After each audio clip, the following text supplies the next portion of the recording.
200 Hindus, lined up and shot in cold blood. Women were dragged from their homes, raped, while families watched helplessly. Shops looted, temples burned. And amid this terror, the Razakars wrote a slogan that still haunts the soil of Hyderabad: Bamman ko looto, Baniye ko kaato, aapas mein sab baanto. Loot the Brahmin, kill the trader, and share in the pillage. This wasn't a war. It was a massacre, led by a fanatical militia that swore allegiance not to India, but to an Islamic monarchy dreaming of Pakistan. While the rest of India celebrated independence in 1947, Hyderabad became a dark prison of fear and fanaticism. The culprits? The Razakars, India's forgotten terror army. And in just 5 days, India crushed them in a bold military operation that shocked the world. Asterisk, this is not just history. This is a warning, a lesson, and a story of courage. This is the truth behind the Razakars and Operation Polo. Hyderabad was the largest princely state in India before independence. Ruled by the Nizam, one of the richest men in the world. Majority of the population, 85% Hindus. But power was entirely in the hands of the Muslim elite, especially the Nizam and his court. While India was uniting under freedom, the Nizam wanted to remain independent or join Pakistan, even though Hyderabad was surrounded by Indian territory. The Nizam's dream needed enforcers. Enter Qasim Razvi, leader of Majlis-e-Ittihadul Muslimin, MIM. He formed the Razakar militia, calling them volunteers to protect Islam. But in truth, they were fanatics, trained to terrorize Hindus and suppress nationalist voices. Their goal: Islamize Hyderabad. Silence pro-India activists. Create a theocratic Islamic state inside India. People of the world, we have been attacked by India because we just wanted to live free.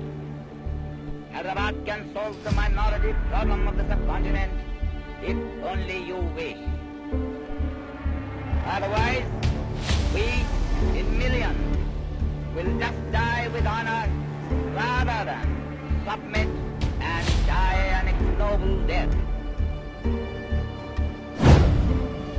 Razakars unleashed a wave of violence, villages burned, Hindu women raped, children killed, pro-India Muslims silenced or killed. Over 50,000 Razakars roamed freely with weapons. Civilians lived in constant fear. Even the police was under Razakar control. Hyderabad became a mini dictatorship in the heart of free India. And all this was happening while India watched, helplessly, until it had enough.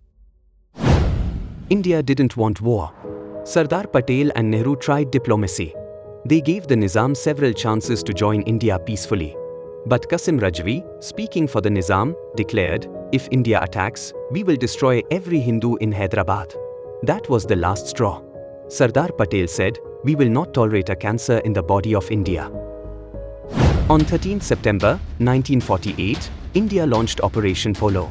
In just 5 days, the Indian army defeated the Razakars, disarmed the Nizam's forces, liberated Hyderabad. The people welcomed Indian soldiers with flowers and tears. Qasim Razvi was arrested. The Nizam surrendered on 17 September 1948. Hyderabad was officially part of India. Razakar leaders were jailed. The Nizam was made a ceremonial governor under the Indian Union. Hyderabad began healing. It became a symbol of India's unity in diversity. And India sent a clear message to the world: no anti-national force will be allowed to threaten India's unity, ever. The Razakars show us what happens when extremism takes power. It also shows the courage of India to act decisively to protect its people. Even today, the word Razakar is used in parts of South Asia to mean traitor or collaborator. This history matters because some forces still dream of dividing India from within.